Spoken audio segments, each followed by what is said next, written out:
우리 권순우 취재팀장부터 한번 모셔보도록 하겠습니다. 어서 오십시오. 안녕하세요. 네, 안녕하세요. 저 3프로TV의 권순우 취재팀장입니다. 네, 반갑습니다. 저는 정프로님 의견에 동의합니다. 그렇습니까? 네. 뭐가 나왔든 네. 시장은 실망할 준비가 되어 있습니다. 그렇습니다.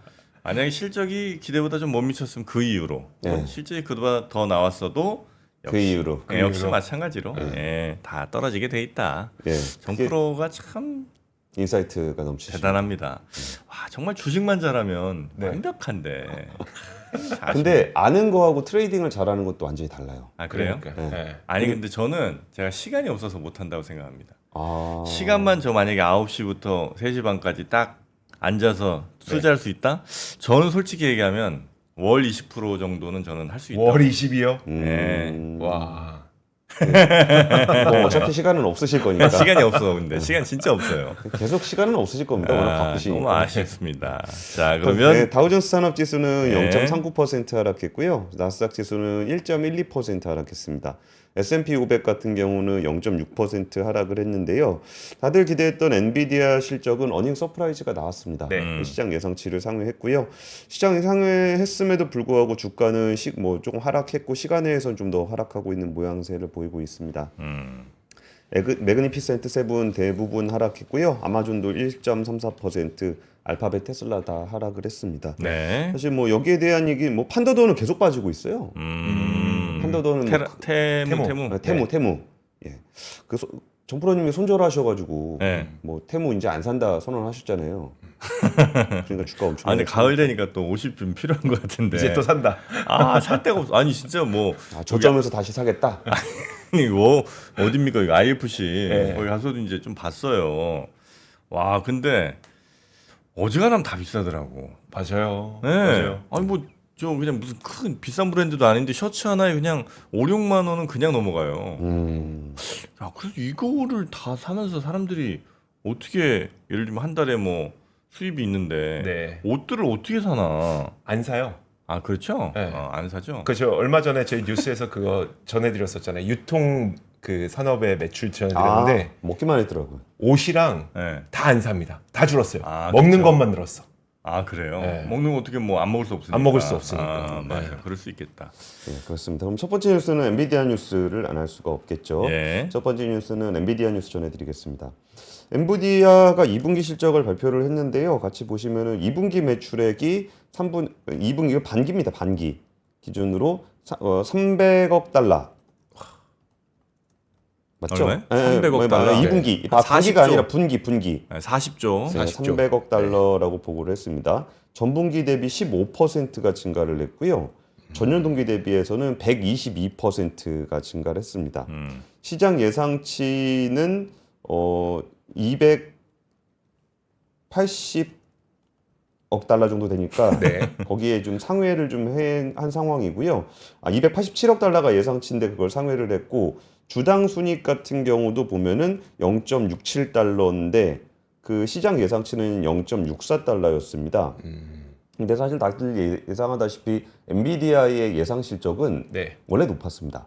그렇죠. 원래 높았는데 그걸 또 서프라이즈를 했습니다. 근데 서프라이즈를 하든지 말든지 뭐 시장은 사실은 나는 더 기대했어. 예상치를 상회했는데 그러니까 야, 엔비디아가 잘 나올 거야라고 해서 예상해놓고 예상치를 넘어가니까 나는 사실 더 기대했다. 네. 뭐 그런 분위기가 연출이 좀 되고 있습니다.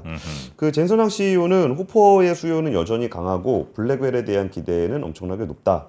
블랙웰은 한 4분기쯤 나올 거라고 얘기를 했는데 뭐 시장에서는 또 이제 그런 소리를 하긴 했죠. 뭐 블랙웰 3분기에도 조금은 잡힐 줄 알았다. 네. 근데 뭐 블랙웰 잡혀봐야 뭐 얼마나 잡혔겠어요. 3분기 내놓으면은. 네. 그때 제가 한번 이 비슷한 얘기 한 번 드린 적이 있었는데 엔비디아의 실적의 3분기를 이렇게 뭐 걱정을 하거나 의심을 하거나 뭐 기대를 낮추거나 할 이유가 전혀 없는 게 네. 설사 블랙웰이 나왔다 하더라도 잡히는 실적은 얼마 안 되기 때문에 이거는 뭐 굳이 3분기 실적에 대해서 이렇게 기대도 실망도 없는 호실적이 네. 나올 거라는 말씀을 좀 드렸었습니다. 네. 그리고 이제 그 샘플은 이미 고객과 파트너에게 배송이 되고 있다라고 얘기를 하고 있는데 이게 우리나라 쪽에는 안 들어오는 것 같아요. 그래요? 그 제가 좀 데이터 센터 하시는 분들한테 얘기를 좀 들었을 때는 네. 그러니까 뭐 이게 그 B200 정도가 블랙웰 정도가 아니라 뭐 B200, B100 뭐 이런 것들도 굳이 와서 제한을 안 하더라. 뭐 예전에 뭐 H100이나 이런 거 와서 제안을 하고 이제 팔고 막 그랬는데 네. 이게 좀 잘 안 되는 것 같다라는 얘기는 좀 하고 있습니다. 네. 근데 뭐 잘 안 된다고 해서 뭐 엔비디아가 뭐 안 좋냐? 뭐 그런 거랑은 전혀 상관이 없죠. 근데 엔비디아가 그 게임 부문이 예. 29억 달러나 매출이 있던데 예. 게임 부문은 뭐예요? GPU. 어? 그래픽 카드 GPU. 아, 근데 그리고 그게 이제 저것도 있잖아요. 또 뭐더라? 그 클라우드 게임. 아, 엔비디아가 예, 예. 아, 그 게임 쪽에 서비스를 하는 게 있어요. 있죠. 아, 그래요? 네. 아, 저는 이제 엔비디아 게임 뭐 자기들이 게임을 만드나. 원래- 지포스 나우.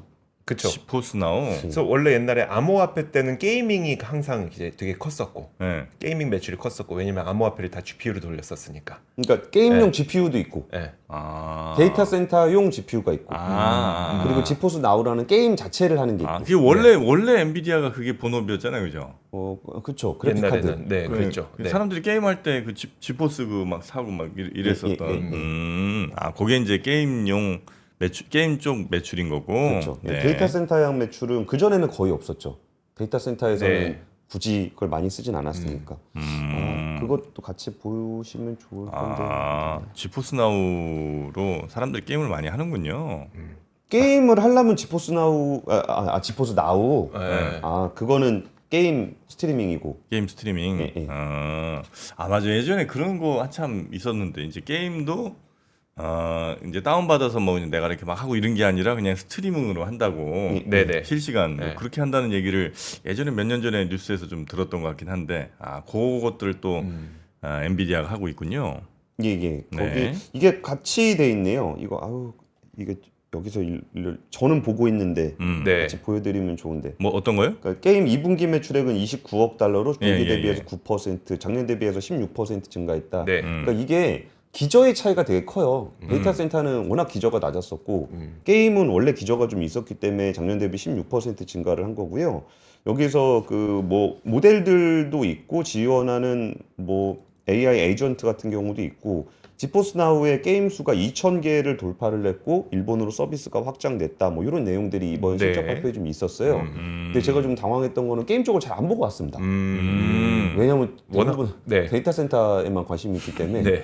너무 예리하게 지금 들어오셔가지고 제가 미처 준비가 안 돼 있었습니다. 아, 그래요? 근데 사실 이게 네. 이거 좀 약간 데이터 센터는 약간 좀 디테일하게 들어가려고 그랬었는데 네. 나머지 자율주행 부분이나 로봇 부분에도 디테일하게 들어가면 볼 게 진짜 많아요. 그래요. 네. 그러니까 제가 오늘 데이터 센터만 조금 디테일하게 한번 봤으면 좋겠다라는 얘기를 좀 드리고 싶었던 건데 이번에 2분기 실적 발표하면서 나왔던 얘기들인데 우리가 지금 주가에만 좀 관심을 좀 갖는 측면이 좀 있잖아요. 네.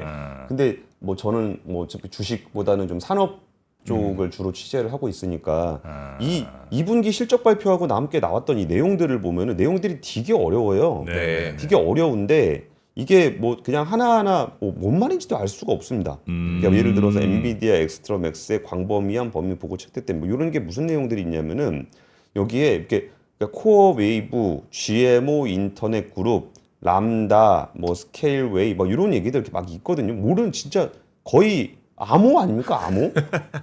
에이스롱 렉, 아수스, 기가바이트 뭐 이렇게 완전 암호 같은 이런 말들이 써 있어요. 네. 근데 우리가 이 여기에 나오는 말들을 거의 다 모른다라는 거는 우리가 한번 좀 생각해 볼 만해요. 왜냐하면 이른바 엔비디아 묻은 주식들 있죠. 네. 진짜 그러니까 묻은 정도가 아니라 엔비디아랑 함께하는 주식 몇 개나 알고 계십니까? SK 하이닉스. SK 하이닉스. 네. SK 하이닉스랑 하고 있는 한미반도체. 한미반도체 여기 있잖아요. 한미반도체. 네, 한미반도체. TSMC. 네. 그 정도를 우리가 알고 있잖아요. 네. 근데 이 회사들이 다 그 엔비디아의 파트너들입니다. 근데 또 여기에 우리가 아는 이름이 없다라는 거 한국 회사가 없다는 거예요.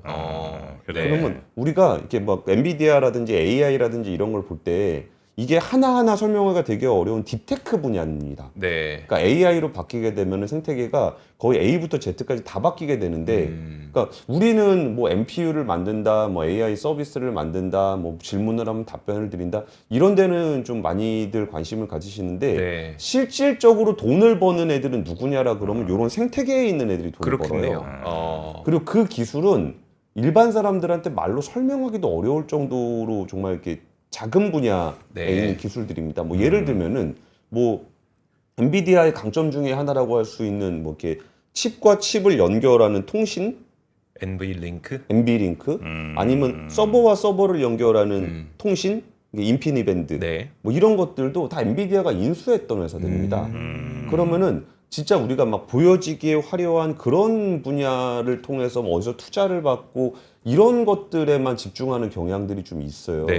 근데 진짜 이게 세계 최고의 기술들을 가진 그 시장에서 정말 세계 최고의 사람들과 파트너십을 맺고 하는 분야에 우리도 좀 관심을 가져야 되지 않겠냐 하는 부분들이 있었고 네. 이게 그럼 엔비디아가 하는 역할의 범위가 어디까지인가 네. 라는 부분들에 보면 이게 다 이번 실적에 다 나온 얘기들입니다. 이거 이전에 보도자료도 나왔던 네. 얘기인데 AI 파운드리라는 얘기 들어보셨습니까? AI 파운드리는 달랍니까?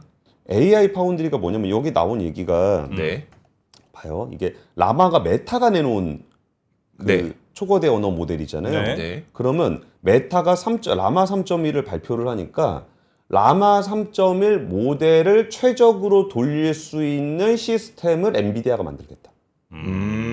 그럼 그 시스템이라고 하는 거는 칩도 들어가 있고 서버도 들어가 있고 거기에 그 다 들어가는 필요한 거죠. 소프트웨어까지 다 들어가 있는. 거기에 모델은 라마 3.1. 아. 그러면은 이게 진짜 이게 어떤 뭐 그런 거 이제 얘기하잖아요. 뭔가에 최적화시킨 거든 그러니까 엔비디아가 워낙 잘하긴 하지만 네. 워낙 비싸기도 하고 뭐 이게 뭐 전기도 많이 들고 그래가지고 각 분야별로 네. 좀 다를 수 있다라고 이론적으로 얘기를 많이 합니다. 네. 근데 엔비디아는 이미 2분기 실적에서 세계적인 이런 모델이 나올 때마다 라마 3.1이 나오니까 이거는 그 전에 있던 오픈 AI 모델보다 훨씬 더 작은 모델로 비슷한 성능을 낸다. 그랬더니 엔비디아는 그렇다면 이 모델에 최적화된 AI 서비스는 내가 제공하겠다. 그러니까 이거를 우리가 뭐 블랙웰이라든지 아니면 네. B200이라든지 이런 거에 우리가 집중하는 경향이 있잖아요. 네. 그러면은 엔비디아는 뭐라고 했냐면 아까 보여드렸던 그 수많은 업체들과 함께 뭐가 나오면은 그 칩부터 해서 칩을 연결하는 거, 칩과 칩을 연결하는 거, 칩과 서버를 연결하는 거, 서버와 서버를 연결하는 그 어마어마한 생태계를 통짜로 만들고 있는 거예요. 그래가지고 우리가 집중해야 되는 부분들은 진짜 야 블랙웰 칩 잘 나온대, 뭐 B200 나온대, 뭐이 정도 레벨은 아닌 것 같고 네. 산업적인 측면에서도 진짜 우리가 엔비디아보다 뭐 전력 효율성이 뭐 10%더 좋은 ች을 만들게요.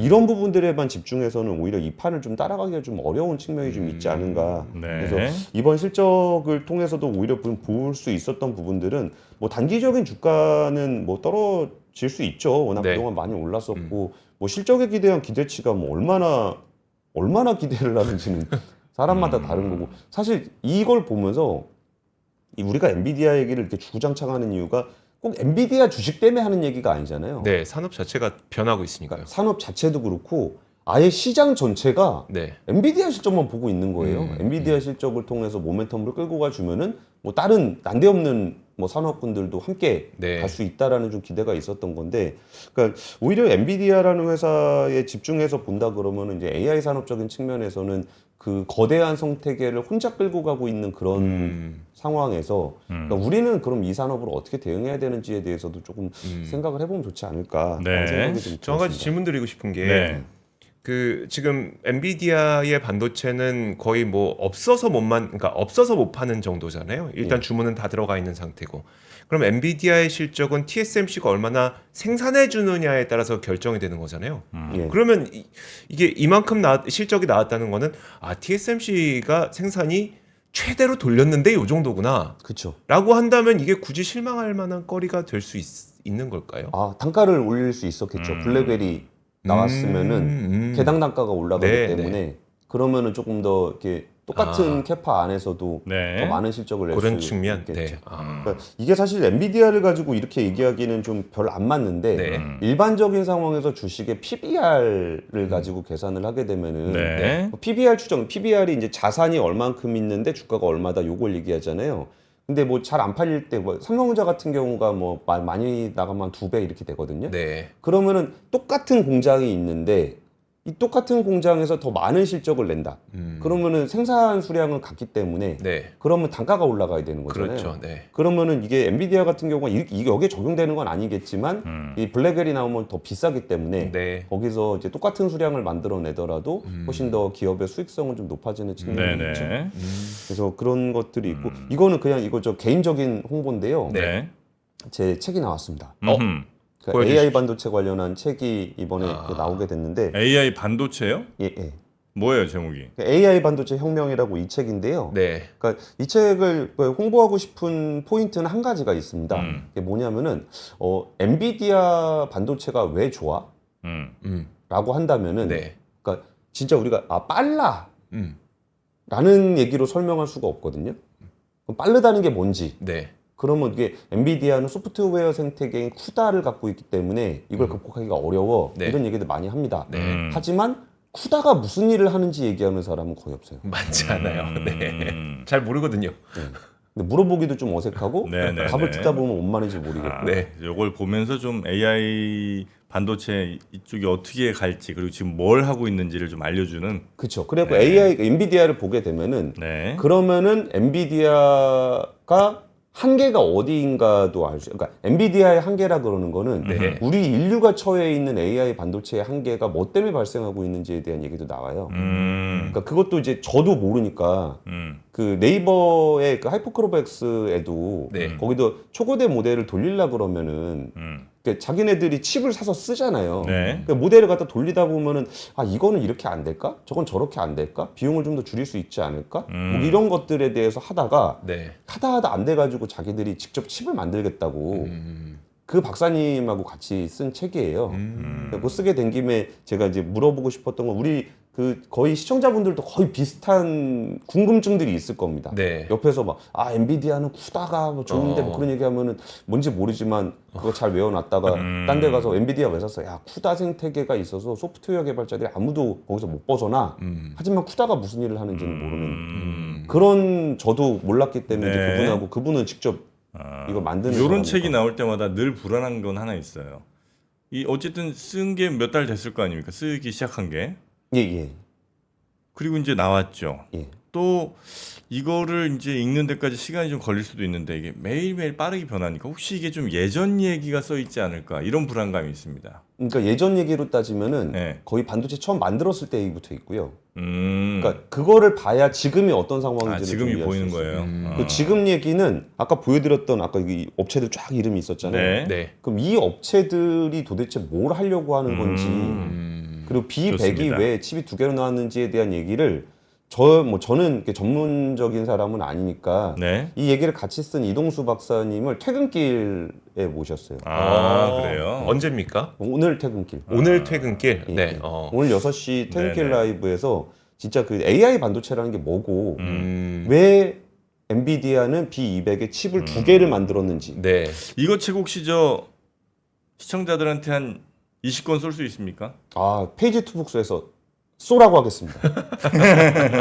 하여튼 뭐 내일이든 네. 준비해갖고 네. 한 20권 쏩시다. 네, 이게 아직 책이 안 나와가지고 그래요? 네, 그래가지고 네. 말씀을 좀 못 드렸었는데 알겠습니다.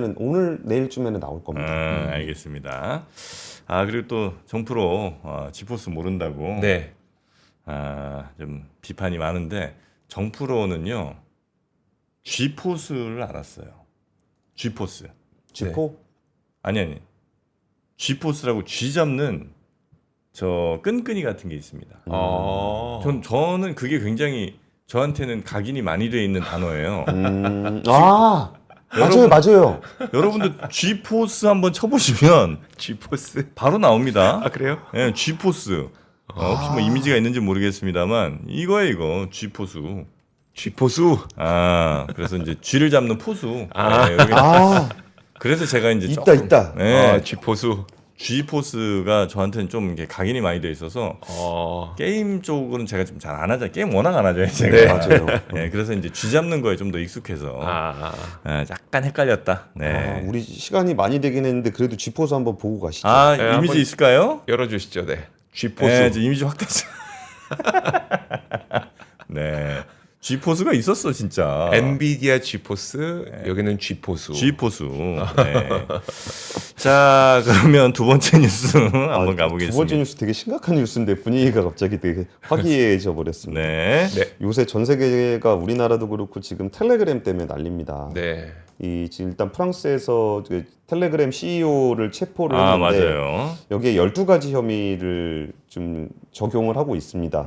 여기에 뭐 아동 음란물 소지, 배포, 마약 취득, 소지, 판매, 해킹 도구 등 불법 판매 등을 방조했다는 혐의, 그리고 범죄 조직 가담, 조직 범죄, 수익금 세탁, 뭐 이런 범죄 혐의들을 적용을 해서 네. 프랑스가 지금 체포를 해놓은 상황이고요. 텔레그램은 다들 아시다시피 보안성이 굉장히 뛰어나다고 알려져 있는 세계 4대 메신저 앱입니다. 왓츠앱, 위챗, 페이스북 메신저에 이어서 4위인데 9억 명 정도의 사람들이 사용하고 있습니다. 네. 그렇게 많은 사람들이 사용하는 앱임에도 불구하고 이 앱에 대해서 텔레그램에 대해서는 텔레그램이 뭐 광고를 한다거나 네. 플랫폼으로서 뭔 역할을 한다라고 언론에 보도가 된다거나 이 CEO가 누구라고 그렇게 언론에도 많이 나오지 않는 맞아요. 약간 숨겨져 있는 그런 데고요. 사실 이게 그러다 보니까 텔레그램은 이제 범죄의 온상으로 인식이 많이 돼 있고 뭐 가짜 뉴스에 대한 살포를 한다거나 뭐 하여튼 온갖 못된 짓을 한다 그러면 대부분 텔레그램을 네. 씁니다. 워낙 이제 경찰 수사 같은 것도 협조도 안 하고. 그래서 경찰도 텔레그램을 씁니다. 아, 이것도 그래요? 되게 아이러니하지 않아요? 아. 검찰이 수사를 해서 카카오톡은 다 털어가니까 네. 검사분들도 텔레그램을 씁니다. 아, 이 텔레그램 창업자가 러시아에서 태어났잖아요. 네. 예, 두로프. 네. 그랬다 이제 4살 땐가 이탈리아로 건너갔습니다. 이탈리아로 건너가서 형도 수학 천재예요. 그분도 지금 체포영장 체포영장 받고 있어요. 네. 그래서 이제 그 형이 아마 요 CTO 같은 역할 아마 할 겁니다. 네, 텔레그램. 맞아요. 그래서 어렸을 때 뭐 수학 경시대회도 나가고. 많이 이랬었어요. 쓰시나 봐요. 되게 잘하시네요. 아, 또 이게 또 따라가야죠 뉴스. 네. 그래서 지포스는 못 모르지만 들어도 텔레그램 이 양반은 그래서 지금 뭐 러시아에서도 원래 되게 싫어했다가 지금은 또 러시아도 다 이거 텔레그램 쓰고 맞아요. 전 세계 하여튼 굉장히 많은 사람들이 쓰고 있죠. 그러니까 그때 좀 아이러니했던 게 뭐가 있었냐면 여기서 이제 서방 세계에서 의심하고 있는 게 뭐가 있냐면은 2018년에 러시아 정부가 텔레그램한테 암호키 내놔라 네. 라고 얘기를 하고서 안 내놓으니까 서비스 금지를 시켜버렸습니다. 네. 러시아에서. 네. 그러다가 어느 순간 2020년부터 서비스 금지를 풀었어요. 왜 풀었는지에 대해서 아무도 모릅니다. 네. 네, 맞아요. 그리고 혹시라도 러시아 정부에는 이걸 제공하고 있는 거 아니야? 라고 의심을 받고 있는 상황인데 지금 이 그 텔레그램 CEO가 프랑스에 체포가 되니까 바로 러시아 정부에서 들고 일어났습니다. 네. 이게 아니 뭐 이거 정치적인 체포 아니냐 이런 얘기들이 좀 오가면서 이 플랫폼 내에서 이루어지는 것을 방조하는 것이 어떤 책임이 있는가에 대해서 지금 이주호 기자가 굉장히 열심히 취재를 하고 있습니다. 아, 그렇습니까? 예, 그래서 우리나라에서 만약에 오픈 채팅방에서 그런 일이 벌어졌다. 네. 그럼 우리나라에서는 어떤 처벌이 가능하지? 이런 것들에 대해서 취재를 좀 하고 있고요. 네. 우리나라에서는 지금 딥페이크 때문에 완전히 학교별로 난리가 나 있습니다. 네. 지금 SNS에 있는 애들 사진 다 지우고 있고요. 그렇더라고요. 네, 뭐 딥페이크가 뭔지에선 따로 설명을 하진 않겠는데 여기서 지금 딥페이크로 인한 피해 건수가 이제 올해 한 781건 정도가 디지털 성범죄 피해 지원 센터에 접수가 됐습니다. 네.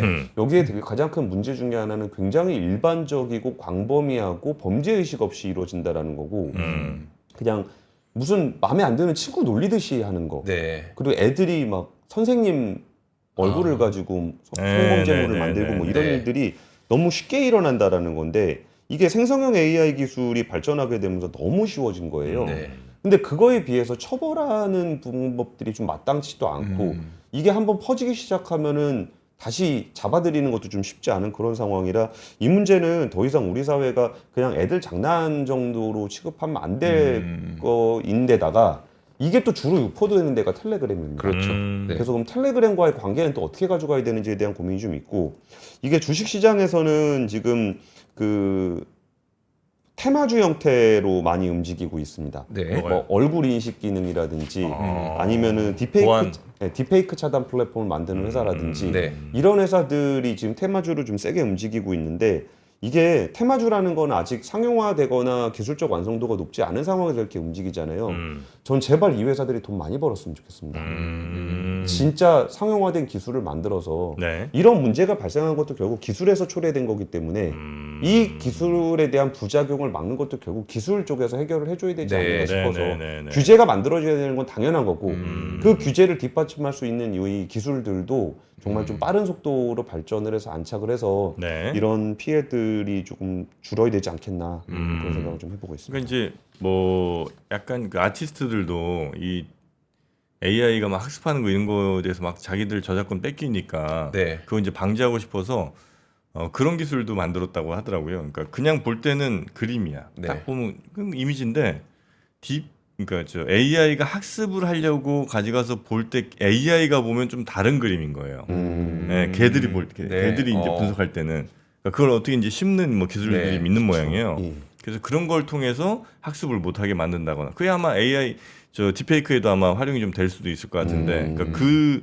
AI가 보면 이상한 그림으로 이게 네. 되는 뭐 이런 거라도 좀 하면 괜찮지 않을까. 그러게요. 네. 그 저는 이제 이걸 어떻게 하면 해결할 수 있지? 저희는 기술자가 아니니까. 네, 네. 그러면 이제 뭐 우리가 이거 인공지능의 그림인지 아닌지를 확인하기 위해서 워터마크를 넣는다. 막 이런 얘기들 많이 했었잖아요. 아니 내 얼굴에다 뭘 심어놔야 되나? 막 이런 생각까지 했다니까요. 오프라인 얼굴에다 오프라인 얼굴에다 뭘 심어 놓으면 이제 사진 찍었지만 그 사진이 인공지능에게 인식될 때는 다르게 인식돼. 이런 식으로 해야 되나? 막 도대체 뭘 해야 되지? 막 되게 너무 갑갑한 거죠. 네네네. 이런 거 아마 지금 처벌 기준 같은 것들도 이제 막 또 만들어지기 시작할 텐데 그런 일단 것들도. 그 성일무 배포와 네. 제조에 대해서는 징역 5년에 그 저기 5천만 원까지 할 수 있긴 있거든요. 그래서 만약에 반복되면은 가중 처벌도 가능하긴 한데 네. 이걸로는 좀 부족해 보이죠. 네. 자, 하여튼 많은 학생들이 지금 SNS 또 막 급하게 내리고 뭐 이러고는 있다고 하던데 하여튼 이런 것들도 우리 대체로 또 범죄를 저지르는 친구들도 미성년자들인 경우가 많아갖고 네, 이것도 좀 교육도 좀 필요한 것 같기도 하고요. 자, 그리고 세 번째 뉴스 가볼까요? 세 번째 뉴스는 뭐 시간 관계상 좀 짧게 갈 건데 이게 지금 조선업계가 요새 이제 물 들어와가지고 한참 노젓고 있는 상황인데 어제 연대 파업이 있었습니다. 네. 현대중공업도 파업을 했고 같이 보시면은 현대중공업, 현대사모중공업, K조선, HSG 성동조선, 하나오션 노조가 어제 연이어서 이제 공동 파업을 했는데요.